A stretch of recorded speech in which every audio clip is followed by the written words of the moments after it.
Bon, comme vous l'avez vu, vous êtes des, des marketeurs. Dernièrement, tout le monde parlait d'Andromeda. Il y a Fred qui nous avait envoyé un message. Ah, putain, mais je vous ai... Depuis mars, ils en parlent. Je vous ai envoyé un message en juillet. Euh, euh, voilà, Fred, un message, disait, mais pourquoi tout le monde en parle? Parce que en fait, lui, il avait vu ça depuis longtemps. Effectivement, aujourd'hui, tout le monde en parle. Pourquoi tout le monde en parle? Parce que réellement, factuellement, c'est une annonce qui existe depuis même le 2024, qui a été officiellement annoncée en mars 2025, et là, réalisée au fur et à mesure sur les nouveaux comptes depuis juillet. Donc, on commence à voir les impacts. Et puis aussi, bon, bah, vous le savez, la nouveauté, c'est un truc important en copywriting. Et qu'à chaque fois qu'il y a un truc nouveau qui change, bah, tous les marketeurs vont commencer à parler de ce truc nouveau. L'arrivée de l'IA, nous avec Jérémy, on parle des nouveaux signes noirs de cette année. Bon, tout ça, c'est du marketing, parce qu'on sait que la nouveauté attire et que ça génère de l'attention et que l'attention, c'est de l'argent. Ok. Donc, Andromeda, on va voir les changements rapidos, mais entre nous, c'est moins gros que toute la hype qu'il y a derrière.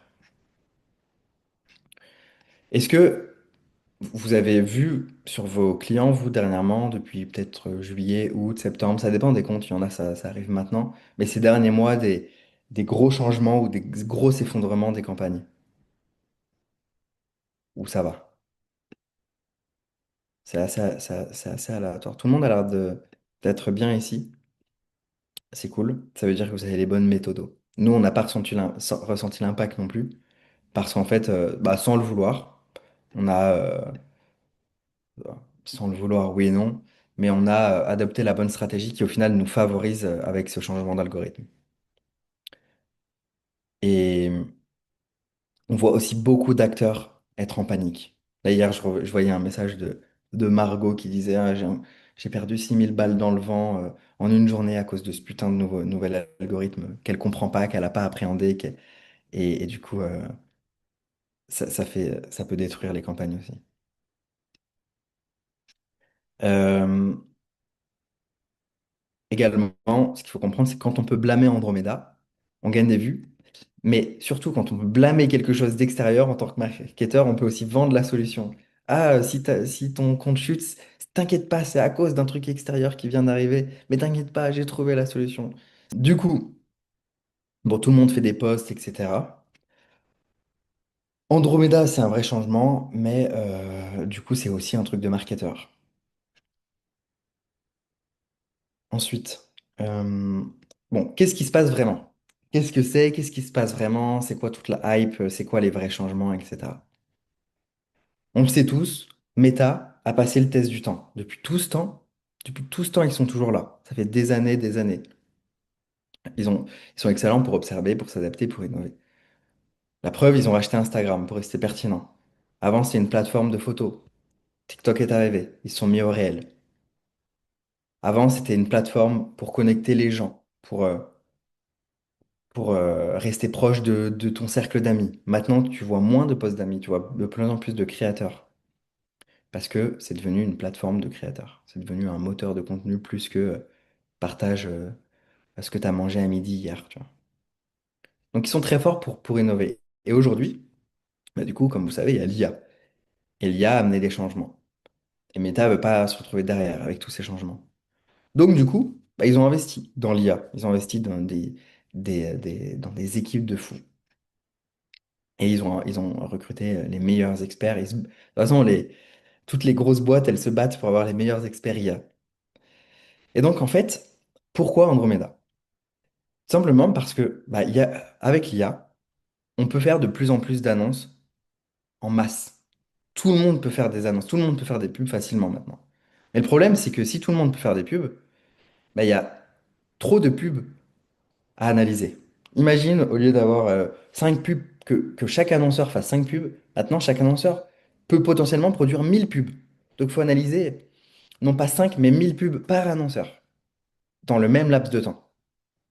Et l'ancien algorithme de Meta, il n'était pas assez puissant pour ça. Ce qui amène des risques. Trop d'annonces à analyser en temps réel, risque de la ralentissement de la plateforme, euh, ce qui amène aussi le risque de mal trier les publicités et de montrer des publicités inintéressantes aux utilisateurs, ce qui amène aussi le risque d'augmenter les coûts pour les annonceurs. C'est-à-dire que si Meta commence à diffuser mes pubs à des gens pas intéressés, bah, ça va augmenter mes coûts de conversion. Également, les gens, ils vont pas être contents, les utilisateurs finaux de la plateforme. Expérience de merde, et si expérience de merde, fin de Meta. Ici, on voit que sur l'article officiel de Meta que vous retrouverez ici, je vous donnerai la présentation, vous pouvez tout lire, j'ai mis toutes les sources. On voit que eux parlent de deux défis qu'ils ont. Le premier défi, c'est que bah, le volume de publicité est trop élevé. Et deuxièmement, c'est la latence. C'est-à-dire qu'il faut pouvoir aller vite. C'est-à-dire que quand tu défiles ton l'application Meta, tu ne veux pas attendre 15 secondes avant d'avoir le chargement d'une pub. Il faut que ça aille vite. Donc ça, c'est les deux défis que eux disent avoir. Euh, Petit aparté, si vous lisez les articles de Meta que je vous donne ici, attention, puisque leur communication est destinée aux investisseurs et à la com publique. Donc, parfois, ils vont dire qu'il y a des nouvelles fonctionnalités et tout. Tout ça, c'est pour rassurer les investisseurs, c'est pour communiquer sur leur vision, mais c'est des choses qui sont pas encore là. Donc, il y a une différence entre les attentes et la réalité, entre ce qu'ils annoncent et la pratique. C'est pour ça que je disais tout à l'heure à Nicolas, oui, Andromeda, c'est annoncé, c'est officiel et tout, mais parfois, sur certains comptes, c'est pas la réalité, puisque c'est pas encore là. Donc, on a vu, donc, avant d'Andromeda, là, je vous ai donné, enfin, je vous montre la présentation brouillon qui est plus détaillée. Donc, il y a encore des fautes. C'est Andromeda. C'est d'ailleurs Seb qui a vu cette faute. C'est pas Andromeda. Ok. Andromeda, c'est le nouvel algo. Et c'est fait par Meta. Oui, ils choisissent bien, bien leur nom. Et du coup, on a vu que leur défi, c'était il est ouf en fait. Il faut qu'il relie une pub à un utilisateur de manière pertinente, que ça déclenche une action qui soit mesurable de l'utilisateur, mais que ça le garde aussi sur la plateforme et en même temps, ça doit rester rentable pour celui qui fait la pub, qui annonce. Bref, c'est un défi ouf. Puisque chaque impression, dès que vous voyez une pub, c'est une impression. Et il y a des dizaines de millions, de milliards d'impressions par jour. Chaque impression, c'est une décision. Et pour chaque impression, Meta doit relier un individu à une annonce pour une impression parmi des millions d'annonces et des millions d'utilisateurs. Il doit le faire vite, de manière pertinente, en respectant ton budget, en te faisant gagner de l'argent, avec une bonne expérience. Bref, c'est chaud. Là, je vous l'ai remis. Je vous l'ai remis, je savais pas en fait. Dans la présentation finale, j'ai choisi une manière de le dire, mais là, j'avais trois manières de le dire. Je savais pas laquelle était la plus claire. Du coup, je vous le redis. Relier une annonce parmi des millions, le faire vite. Ils nous ont parlé de latence dans leur article officiel. Le faire de manière pertinente, le faire de manière profitable et dans le budget de l'annonceur, sans niquer l'expérience de l'utilisateur. Euh, du coup, les défis, c'est le volume d'annonce, la vitesse de réponse. Et pour ça, bah, Meta doit trouver une nouvelle manière de filtrer et de décider de quelles sont les meilleures annonces à afficher aux utilisateurs finaux de la plateforme. Puisque avant, en fait, comment est-ce que faisait Meta? Eh bien, ils allaient comparer, par exemple, une par une. Ok, est-ce que cette pub, elle est mieux que cette pub? Est-ce que cette pub, elle est mieux que celle-là? Ah non. Et ils comparaient chaque annonce une par une. Quand il y en a 5, ça va. Quand il y en a 1000 par personne, par annonceur, là, ça, c'est trop lent comme algorithme. Et donc, en fait, c'est pour ça qu'ils ont sorti Andromeda. Andromeda, c'est la réponse à ces nouveaux défis. Andromeda, c'est un moteur qui est capable de filtrer et de hiérarchiser des millions d'annonces avant même leur diffusion pour maintenir justement cette vitesse, cette performance. Dans le jargon technique, sur leur article de presse, c'est ce qu'ils appellent le Ad Retrieval Engine. Bon, ça c'est un mécanisme unique, on s'en fout en vrai. C'est juste intéressant de voir comment ils brandent leur mécanisme unique. En vrai, c'est un algo hyper compliqué qu'on comprend pas.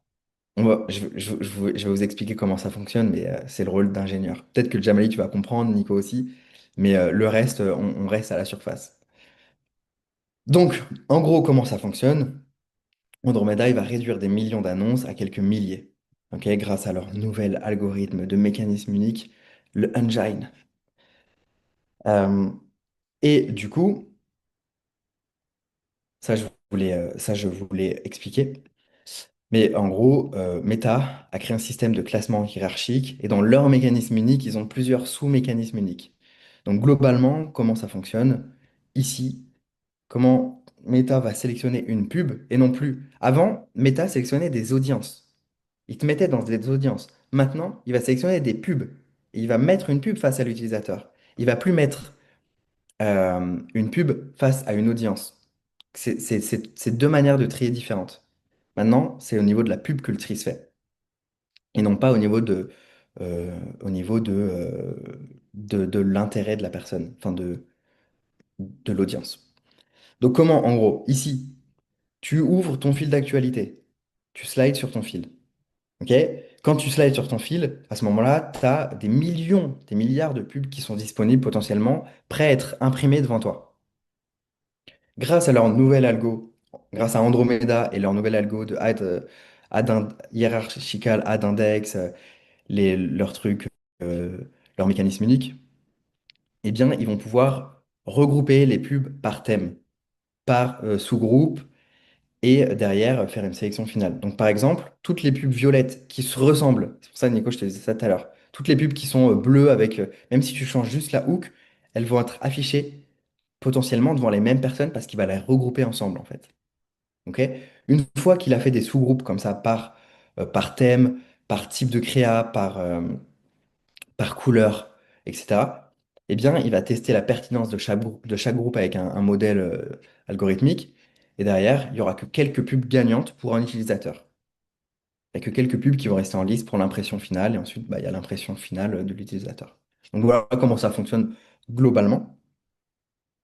Et donc là, vous pourrez lire comment ça fonctionne leur Ad Retrieval Paradigm. Si vous voulez aller plus loin, je laisse ça aux personnes qui veulent aller plus loin.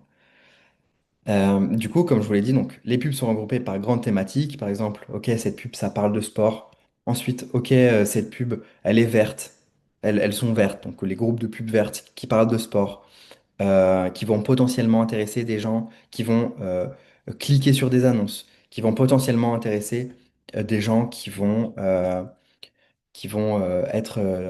avoir plus de 45 ans et qui va faire réagir plutôt sur les placements feed. Ok, donc cette pub, bah, en fait, il m'en reste plus que trois après tous ces critères. Donc à chaque niveau, l'algorithme va éliminer les moins pertinentes ici pour bah, garder que les meilleures candidates pour l'impression finale. Ok. Donc finalement, avec leur nouvel algo, ultra rapidité, pertinence, expérience utilisateur préservée. Et pour votre culture, je vous en parle à vous. Andromeda, c'est juste une partie de l'écosystème Meta, puisque en vrai, il y a plein d'autres choses qui sont sorties. MetaGem, MetaLatice, c'est des choses dont on ne parle pas aujourd'hui. Mais on pourrait en parler. On ne parle que Andromeda. Mais en vrai, il y a aussi ces choses-là. Ça, c'est un moteur de relation et de séquence, c'est plus technique. Fusion de bases de données internes, c'est peut-être pour ça qu'on n'en parle pas, parce que c'est peut-être trop complexe. Et puis, derrière, il parle de plein d'autres choses, mais on peut rien en faire puisque c'est destiné au public relation, c'est destiné aux investisseurs, etc. Donc voilà, au-delà d'Andromeda, je vous laisserai lire si vous voulez aller plus loin sur les autres trucs. Mais du coup, globalement, Meta pousse à la diversité créative. Donc comme je vous l'ai dit, les créas similaires sont groupés. Pour maximiser du coup la diffusion, va falloir avoir des publicités qui sont réellement différentes, parce que sinon elles sont dans le même groupe, elles vont diffuser au même type de personnes. Alors que Andromeda serait capable d'hyper personnaliser les annonces. Comme je vous l'ai montré, une annonce pour un utilisateur spécifique. Donc plus vous avez d'annonces différentes, des formats différents, des messages différents, plus vous allez toucher un spectre large de votre marché. Théoriquement. Donc, concrètement, qu'est-ce que ça change pour vous, les marketeurs? Conseil numéro un, diversité créative. Changez le format, le message, le visuel, le public ciblé. Parmi un avatar, vous pouvez parler à plein de personnes différentes dans votre avatar et de manière différente. Donc, par exemple, vous pouvez tester si par exemple, Nico, toi, tu vas tester de lancer une nouvelle campagne, bah, teste tous ces formats, en fait, dans un même adset. Carrousel, statique, vidéo courte, changer la couleur, faire un mème, faire une vidéo close-up, faire une vidéo UGC, euh, face cam, voix off, enfin bref, là c'est de la créativité. Ok. Donc rien de neuf, la diversité créative, on le savait déjà. Mais maintenant, on sait que les créas trop proches, sont classés ensemble et vont du coup se cannibaliser. Pour aller voir, ici, il y a deux articles pour aller plus loin. Donc, attention toutefois, Andromeda n'est pas sorti sur tous les comptes en même temps. Il y a toujours une différence entre la réalité et la théorie. En théorie, grâce à ce nouvel algorithme incroyable, eh bien, si vous avez par exemple 30 pubs dans un ad set, Meta devrait être capable de répartir le budget pour chaque pub pour aller parler à un segment précis de votre marché. Par exemple, OK, cette pub qui montre des chaussures rouges et un homme, eh bien, elles vont cibler, par exemple, cet homme-là qui va plus réagir sur ce type de pub. Et dans la campagne, si vous avez des chaussures rouges, mais avec une femme, bah, peut-être qu'il va cibler des femmes. Enfin, une femme, si vous avez une femme qui ressemble à une femme de 45 ans, il va cibler peut-être cette femme de 45 ans qui sera en train sur son fil de scroller. Et du coup, il devrait théoriquement répartir équitablement toutes vos pubs et diffuser sur chacune de vos pubs. Parce qu'il est capable d'hyper personnaliser les annonces et va diffuser à des portions spécifiques du marché. En réalité, ce qui se passe encore aujourd'hui, ce qu'on voit, c'est que sur beaucoup de comptes, bah, c'est encore une seule pub qui absorbe tout le budget. Vous allez mettre 30 pubs, puis il y en aura une qui va se peine à mort, et les autres, elles vont être laissées de côté. Alors que c'est pas ce qu'ils annoncent. Et peut-être que vous n'avez pas encore Andromeda, ou c'est pas encore au point, ou ce qu'ils ont annoncé, c'est peut-être encore trop beau par rapport à leur ambition, et ils n'y arrivent pas encore. Donc la théorie peut paraître élégante, mais la pratique ne suit pas toujours. Donc voilà, ça c'est le premier conseil. Et vous allez voir que sur chaque compte c'est différent et du coup il faut le tester. Également, attention au reco de méta. Ok, il me reste 4 minutes. Il me reste 4 minutes. Donc ça, vous le lirez. Mais en gros, bon, globalement, pourquoi attention au reco? Puisque Meta, ils veulent avoir de la data. Ils veulent avoir de la data pour pouvoir optimiser leurs algos et les entraîner. Et pour ça, bah, ils vont vous dire plus 7% de diffusion supplémentaire si vous faites cette sélection, si vous activez ce truc IA, ce nouveau truc qu'on vient de sortir, etc. Mais tout ça, c'est beaucoup parce qu'ils veulent que vous soyez leur cobaye. Donc attention, on peut tester, mais ça marche pas toujours. Du coup, deuxième chose, le volume d'ads. Super important et concret pour vous, le volume d'ads, ça devient encore plus important puisque le ciblage se joue désormais au niveau de la pub. Donc, comment on sait ça? Meta dit dans ses articles connecting a user to an ad. Il dit pas connecting an ad set to an ad, a user. Hyper personnalisation des annonces. Donc, plus vous avez d'annonces, plus bien, vous allez alimenter l'apprentissage de Meta. Ok. Également, comment on voit ça? L'ancienne doc officielle de Meta a disparu. Avant, il conseillait par ad set 4 à 6 ads. Aujourd'hui, ça a disparu, ça n'existe plus. L'article est introuvable. Conseil 3, concrètement, le ad sequencing. C'est quoi? Là, ils nous disent que si avant, avec le modèle d'avant, si un utilisateur regardait, par exemple, a converti sur une pub sur un resort de ski, eh bien, il va continuer à avoir ce type de pub parce qu'on voit qu'il genre, il a un intérêt, donc il est dans l'intérêt enfin, il est dans l'audience avec cet intérêt-là. Donc, il va continuer à avoir des pubs de resort ski. Alors qu'aujourd'hui, avec les nouveaux changements, eh bien, après avoir acheté, par exemple, un ski resort, eh bien, il va voir une pub pour l'équipement et peut-être pour des bagages pour partir à son ski resort. Donc, c'est différent. Ça fonctionne plus par audience. Donc, globalement, il va avoir du coup plus de personnalisation dans son parcours d'achat. Et concrètement, ce que ça change pour vous, eh bien, c'est que vous allez dans enfin, le retargeting devient euh, plus utile. Pourquoi? Parce qu'en fait, bah, Meta, dans ta campagne où vous avez 30 publicités, eh bien, va être capable de savoir quelles sont les pubs qui sont du top of funnel. Quelles sont les pubs qui vont être du bottom of funnel. Par exemple, vous allez voir peut-être une pub qui va avoir beaucoup d'impressions, mais peu de conversions. Eh bien, Meta peut-être sait que cette pub, eh bien, elle génère de l'engagement et elle génère de l'intérêt pour pouvoir convertir derrière. Donc au final, il va la diffuser auprès d'un public qui va être peut-être moins aware. Et derrière, vous allez peut-être avoir dans votre même campagne une pub qui cartonne, où vous dépensez pas beaucoup, et il y a un coût par achat qui est super faible. Ce que vous savez pas, c'est que avant de convertir, il a vu cette pub. Et donc en fait, avec l'ad sequencing, Meta fait tout le boulot de retargeting et de parcours d'achat. Et ils savent exactement où en sont les utilisateurs par rapport à leur parcours d'achat. Ce qui fait que dans votre prise de décision, bah, vous allez prendre les décisions différemment. Au lieu de juste regarder le coût par achat, vous allez regarder, ah peut-être que le coût par achat de cette pub, il est bien, mais en vrai, cette pub qui se diffuse à mort et qui convertit pas, bah, sûrement que ça joue en fait. Donc là, ça change la manière de penser par rapport à une publicité. Euh, Voilà. Voilà les trois conseils concrets. Donc en gros, plus de diversité, plus d'annonces. Tester des grosses variations sur vos pubs, non pas juste des variations subtiles comme avant. Maintenir un gros volume créatif. Respecter la séquence naturelle entre les pubs. Donc regardez que certaines pubs vont attirer, d'autres vont convertir. Les deux sont nécessaires maintenant avec le nouveau truc ad sequencing. Et, euh, et vous allez voir,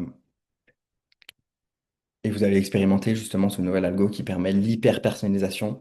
Donc vous pouvez maintenant tester des créas hyper spécifiques. Meta, théoriquement, saurait à qui les diffusait. Et donc maintenant, c'est que du test. Personne n'a résolu le truc, mais sur différents comptes, vous pouvez faire des testings et voir en fait bah, si ça prend ou si ça prend pas en fonction de leurs promesses.